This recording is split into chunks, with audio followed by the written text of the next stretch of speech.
great to have you back as we're now finishing up our studies of Machen's New Testament Greek for Beginners. And you're not really a beginner anymore, are you? You've worked your way through this entire book. We're coming now to chapter 33, and at this point, you'd have to consider yourself at least an intermediate Greek student. There's certainly much more to learn, and the subtleties of the Greek language can become the subject of a lifetime of study. But this is a good solid foundation, and you should feel proud of yourself for having made it to this stage in your studies of the Greek language. We're coming at this point to chapter 33, and again in this chapter there's really no new concepts. We're going to learn the conjugation of a couple of me verbs that of course Machen has held off describing until this particular juncture. And from this point on, it's going to be up to you to continue your studies and continue to make use of good Greek resources and simply read the New Testament in Greek, and all of that of course will serve to continue to develop your skills. And hopefully as you continue to do so, you'll find yourself increasingly comfortable in just reading the Greek New Testament for yourself.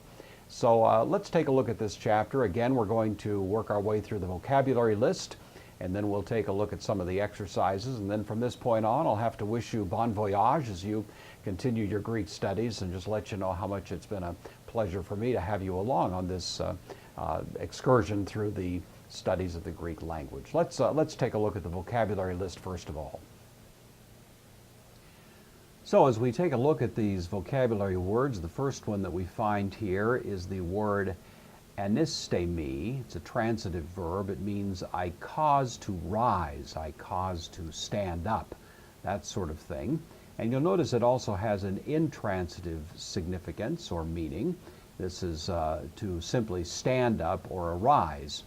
The second aorist and perfect in the middle both have that intransitive sense of I stand up or I arise. The word dokeo means I seem or I think. If you've studied some theology, you may be familiar with the ancient heresy that was known as Docetism. Docetism was an ancient heresy that denied the full humanity of Christ. It said rather that Christ only seemed or appeared to be human. And it drew its name, Docetism, from this Greek word dokeo, to seem or to think. The next word we have is the deponent verb, dunamai. The present system is conjugated just like the middle system. Notice that, the middle system of istemi. It means I am able. It's commonly used in the New Testament, dunamai, I am able. It's related, of course, to the word dunamis, which is a noun. It's a feminine noun. It means power, and it also can mean a miracle. Notice that it's conjugated according to these feminine nouns that end in epsilon omega sigma. So dunamis, dunameos, and so on. We've looked at those earlier, of course, so it should be familiar to you at this point. The next word we have is ebein. It's the second aorist, taking the me form of the word bino. We've of course had the word bino before. It never shows up in that simple form, but it does show up in combinations in the New Testament like katabino or anabino. Well, if you're going to put it in the aorist, it's going to take a second aorist form with the me type of endings, and so you'll have to keep that in mind. It's conjugated the same way as istemi. We have the word heteros, hetera, heteron, which is an adjective. It means another. It means usually another of a different variety, a different kind, whereas the word allos, which we've had earlier, means different, but many times different in a same kind or similar kind. So it's distinguishing two things allos is that are basically of the same sort, whereas heteros means something different. It's notable, for example, in the first chapter of Galatians, when Paul is getting on the case of those Galatian Christians for going after a different gospel, that he says that this is not a different gospel, meaning it's not a different of the same kind, but it's a different gospel, heteros, of a different kind. It's a different kind of gospel altogether. The word histemi, transitive verb, means I cause to stand, somewhat like anistemi that we saw earlier. Similarly, it has the intransitive meaning of I stand, which is used also in the perfect. Kathemai is the deponent verb that means I sit. It's commonly used in the New Testament in this participle form, in which it's going to mean sitting. So if you were to read a text where it said, I saw him sitting in the marketplace, then virtually always it's going to be some form of this present participle, kathemenos, conjugated according to its usage in the sentence. But it's quite common in that sense, so it's worth making a note of that. Oida is a word that means I know. It's the second perfect, but it's actually used commonly in the present tense in the New Testament. So commonly you'll find the word oida, meaning I know, usually referring to knowing things that would be more factual in character. I know that it's going to rain tomorrow. I know the Pythagorean theorem. Whereas the word gnosko, at least characteristically, is more commonly used of knowing someone personally. I know that man. I know him in the sense that I am acquainted with him. That is by no means a fixed rule, but it does tend to be a tendency. And so when you see the word oida, you should bear in mind that it's probably going to have more to do with some kind of factual knowledge. The word holos, from which we get the word whole, is simply an adjective that means whole or all, pretty straightforward. Homoios means like or similar. This is a word that's used, it takes the dative, and it again is an adjective. You may know the ancient heresy that was related to the character in the 3rd century named Sabellius. Sabellius was actually the one that gave us the language homoousia that was picked up in the Nicene Creed.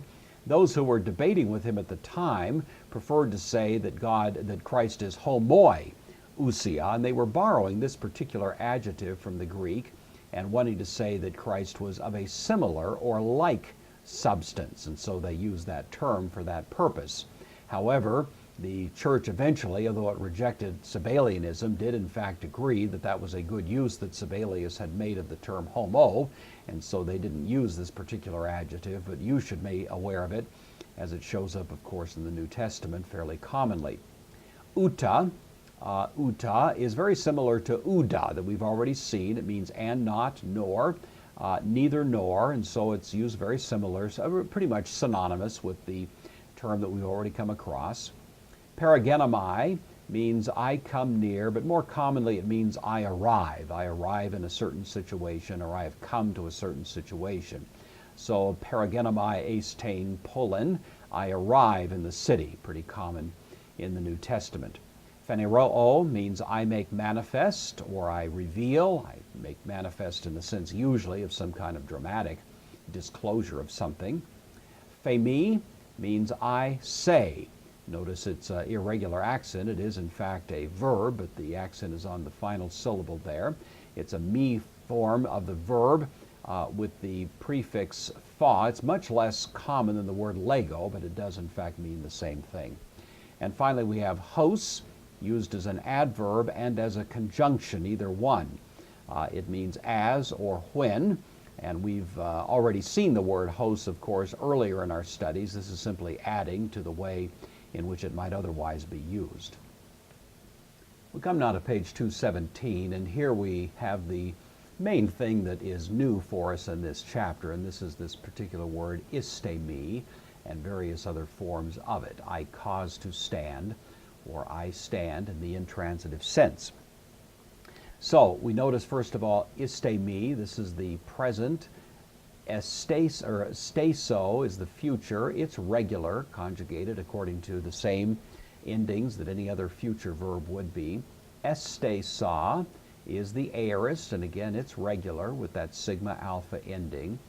Hesteka, notice the rough breather, is the perfect active, and hestemai is the perfect middle, and then we have estethane, which is the aorist passive. So this is the conjugation. The only real unusual aspect of it is going to be in the present system, and you should also be aware, of course, that the second aorist active is estain, and that, as was indicated earlier, is the form that is going to be intransitive in its meaning, and we've already talked about that briefly. The stem is sta. The present system is reduplicated by prefixing the iota with a rough breather. So histemi is the word that we find there. The future and first aorist are regular. The sta of the stem being lengthened to stay, as you see there and as you see there, before the sigma.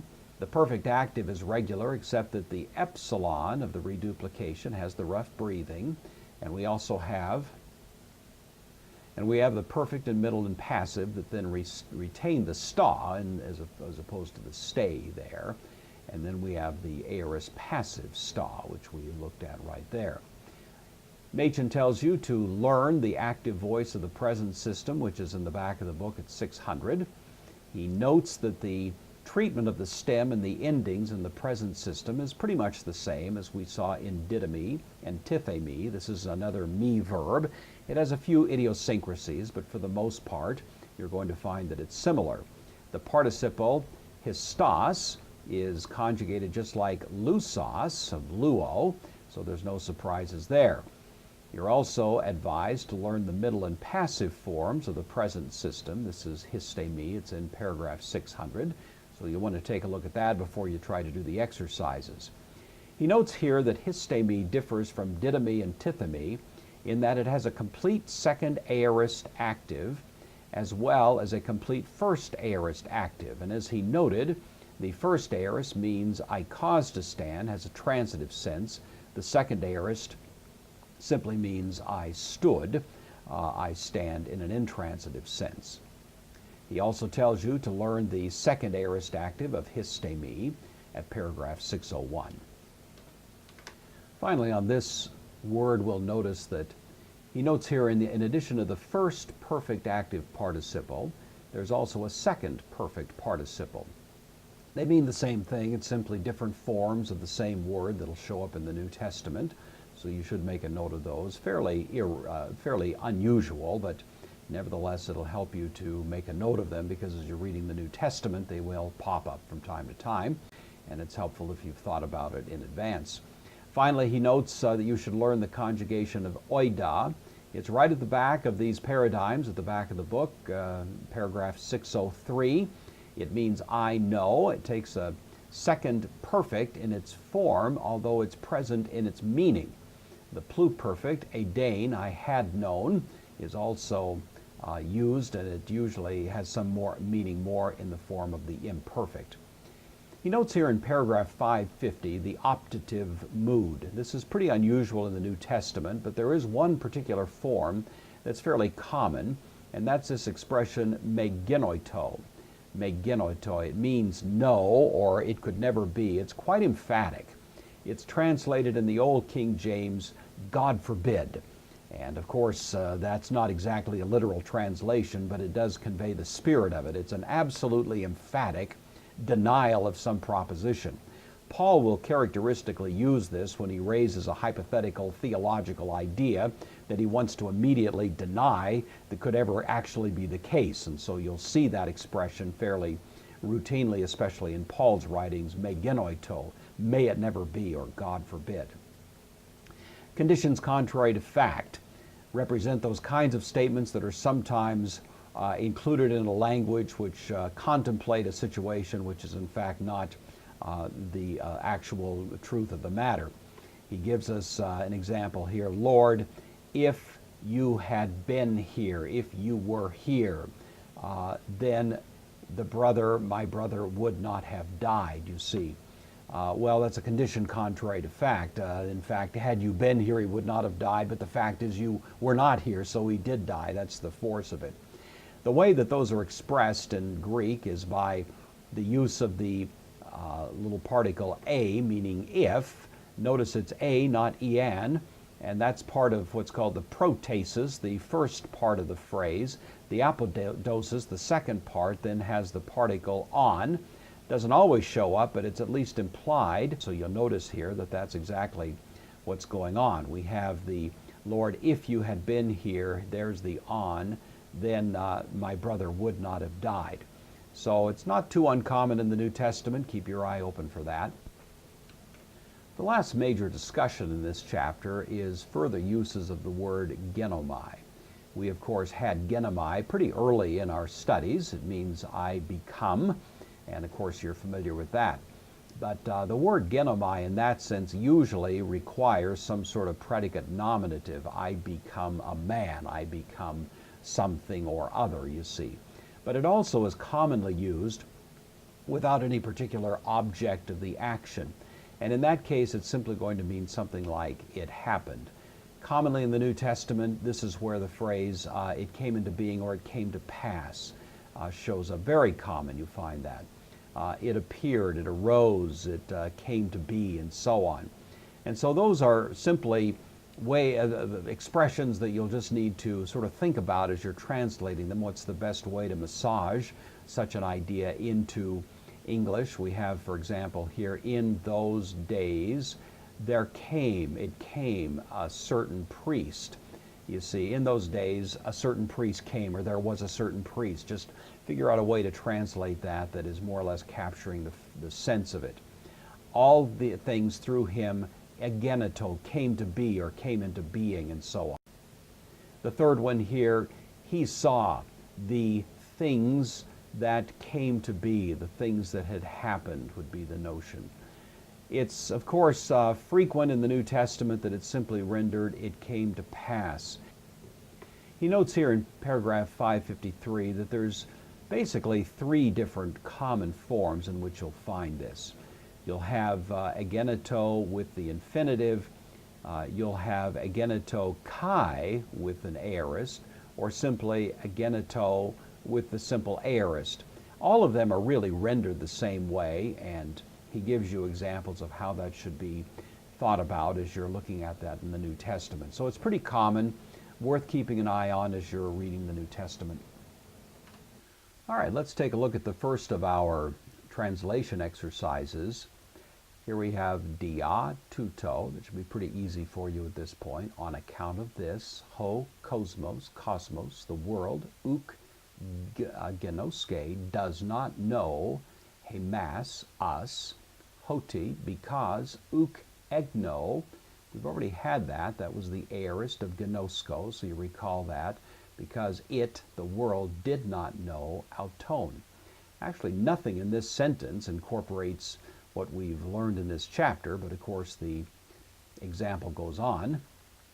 Agapetoi, beloved, nun, now, tekna, children, theu, of God, we are. Kai, upo, not yet, aphanerothe,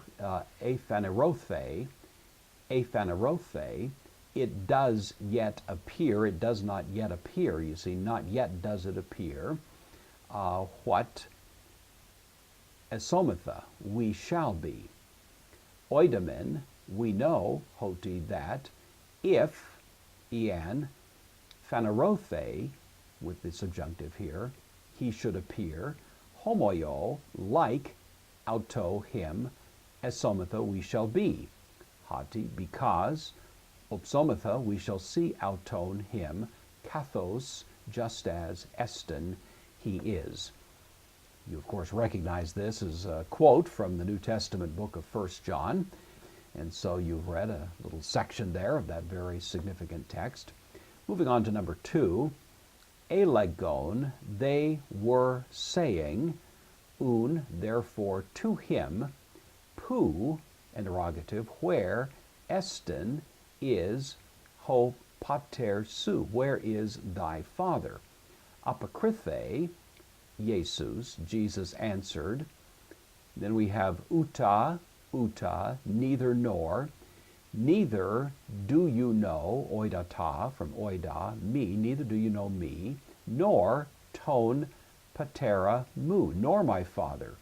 If, emi edita, if you knew me, there's that pluperfect we looked at, if you knew me, kai ton patera, also the father of me, you would have known. So there's a condition contrary to fact, using that construction that we've already looked at that with the a and the on.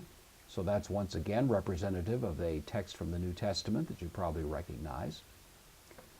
Hopefully that gets you started. I think you'll notice that this set of exercises really is pretty heavily given to review.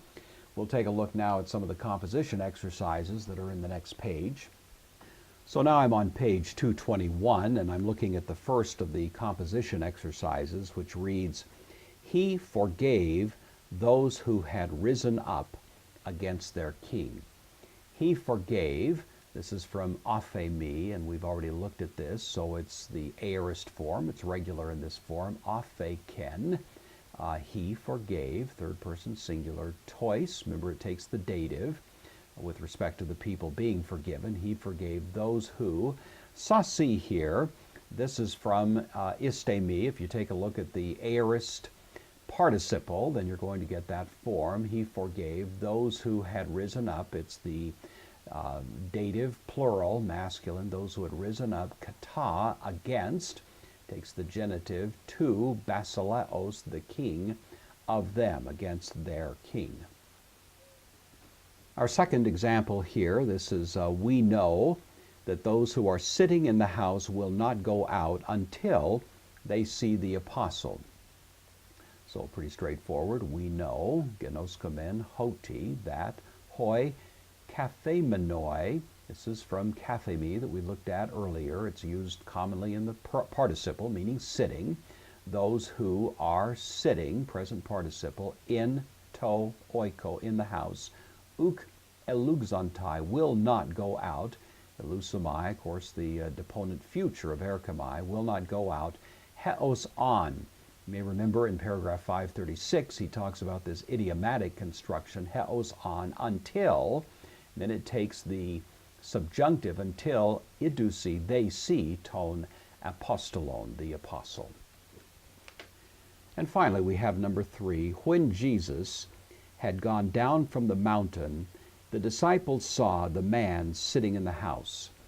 So when Jesus had gone down from the mountain, this is a genitive absolute, you can tell. Katabanantas, when he had gone down.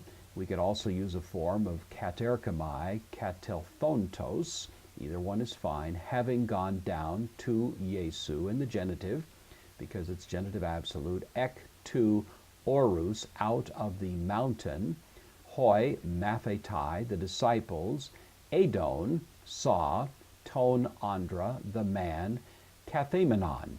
Notice it's a accusative, singular masculine, the man sitting, same form that we saw, or same word that we saw earlier, in to oiko, in the house.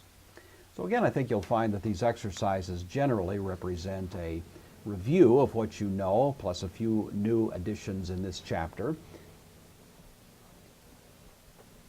So if you take the time to go through all of these exercises, once again, compare your work to the answer key, you should be in pretty good shape. Well, again, I just want to congratulate you on making your way through this course of study. I don't know how long it's taken you. It's been enjoyable to put it together. I know that at certain points there's been a couple of loose ends along the way, but hopefully in the overall scheme of things, this has been a helpful exercise. And again, I just want to congratulate you on your labors and on your success, and wish you God's richest blessing as you continue your studies of the Greek language, as you continue your studies of the New Testament, and as you continue to seek to know God through this particular very rich and